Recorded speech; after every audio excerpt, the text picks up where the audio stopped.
Hello everyone, I'm Yan Mingrui from Group 13. Next, I will introduce to you our research theme, the role of UNESCO in promoting the development of science communication, which is divided into 5 parts in total. First of all, the introduction of our theme.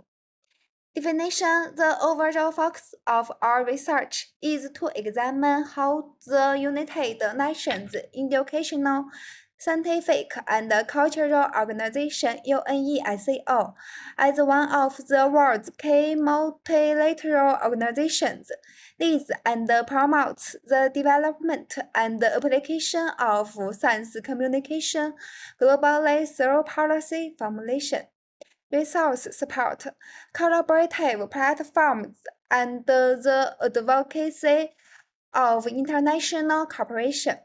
This research explores UNESO's significant role in improving public scientific literacy, sharing scientific knowledge, and ensuring fairness in global science communication. Core focus: the study centers on UNESO's initiatives and efforts in science communication. It analyzes how UNESCO tackles challenges such as unequal access to scientific resources, low public understanding of science, and limited awareness of science communication. It highlights strategies used to improve global science communication, examines obstacles, and summarizes achievements. Related research: science communication is vital for achieving global education equality, driving technological innovation, and fostering social harmony within sustainable development. Future research will include case studies and references to support these findings. I'm the member of Group 13, Gaoming. Now, I'm going to introduce you to the theme of background and the reason for choosing this theme. United Nations Educational, Scientific, and Cultural Organization was established in 1945, aiming to bring cultures together and celebrate peace through education, science, and culture. As the years rolled by, it realized that in the science game, it wasn't just about creating new knowledge, but also about celebrating it all over the world.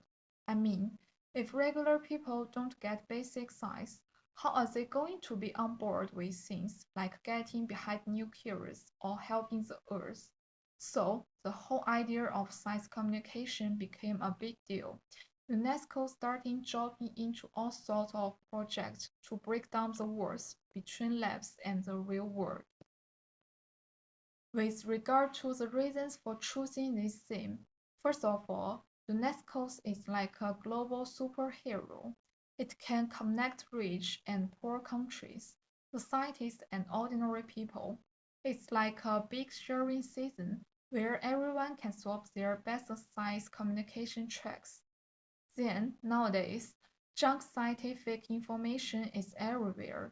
It's like a group of annoying mosquitoes buzzing in people's ears, making them believe that vaccines are evil or climate changes is a fabricated story and the other foolish things. The work done by UNESCO in separating real scientific knowledge is like a pesticide that can cleanse the air, let people know the truth and make wise choices. And finally, if we want to build a sustainable world, powering our gadgets with clean energy, filling our stomachs with ample food, and something like this, we need science communication. UNESCO's efforts in this field are like a magic wand, bringing together all science and actions to make our dreams of a better world come true. I'm a member of the Group 13, 杜思雨. It's a part of the review of literature. There are some references related to our topic discussing the role of the United Nations Educational, Scientific, and Cultural Organization in promoting the development of science communication. while highlighting gaps in these studies. The first reference is implementing open science technology at the Journey Academy of Science in Ukraine. That study examines the feasibility of creating an open access student journal in Ukraine. By surveying 141 students, most were highly interested in becoming authors. A hybrid model was proposed to support science communication and cultivate research skills. That study reflects UNESCO's potential in encourage young generation to engage in scientific writing. However, it is limited to one region and places little emphasis on technical roles, revealing gaps in international promotion. The second reference is the role of UNESCO global GPARCs in sustainable earth science education. This research investigates activities in 127 GPARCs across 35 countries. These GPARCs support UN Sustainable Development Goals, particular quality education and climate action, through workshops and field trips. That study highlights GPARC as a platform for science communication and education, aligning with UNESCO's mission. However, reliance on self-reported data lacks evaluation of long-term impact and strategy for broader audience reach remain unexplored. The third reference is UNESCO's role in international of education in China.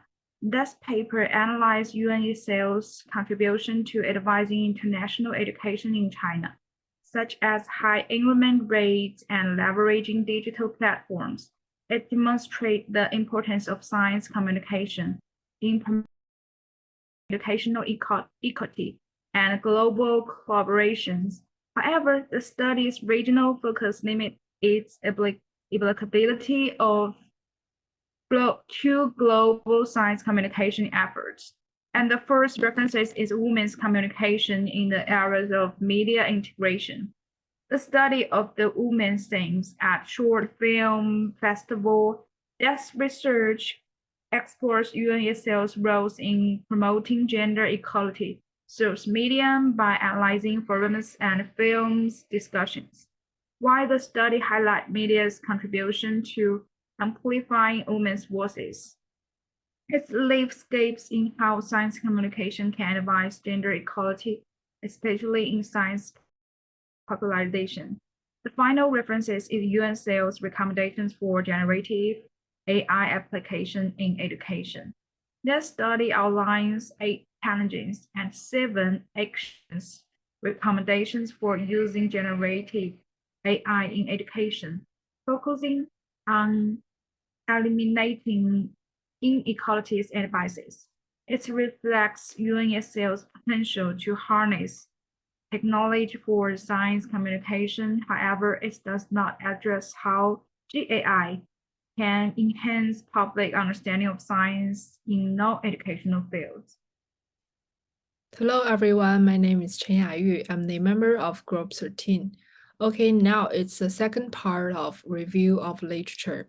First, let's start with UNESCO's special reports on promoting open science. The study outlines UNESCO's global role and focuses on reviewing policies and collaborations. It has created global frameworks and platforms which promote equitable knowledge sharing and innovation. However, it primarily focuses on organizational perspectives, leaving out grassroots level insights, which are critical for engaging local communities in science communication.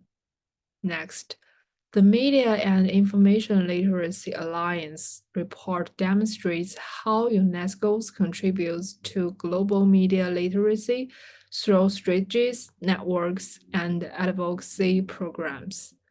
While this aligns with science communication, it remains limited by an organizational focus and forced to explore individual-level experience, which could enhance inclusivity.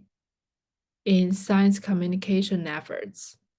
Okay, moving on, Sheng's analysis of UNESCO's open science policy frameworks identifies 6 key policy areas supporting open science. This provides valuable benchmarks for global policy. However, this study is policy heavy and lacks practical implement analysis, creating a gap in understanding how these policies are applied in real-world science communication. The next references explore the impact of COVID-19 on SDG 4 and UNESCO's educational strategies through topic modeling. It highlights lifelong learning and digital innovation, which are essential for science communication. Yet, the reliance on existing documents and subjective modeling makes it difficult to fully grasp UNESCO's adaptive strategies in different regions. Finally, the analysis of UNESCO's World Network of Biosophy reverse emphasis sustainability, knowledge, and co-production. This study offers a unique perspective on creating localized sustainability networks. However, inconstant support and lack of undefined database limit its broader applicability in science communication. All in all, these references provide valuable insights into UNESCO's initiatives. However, a common gap persists.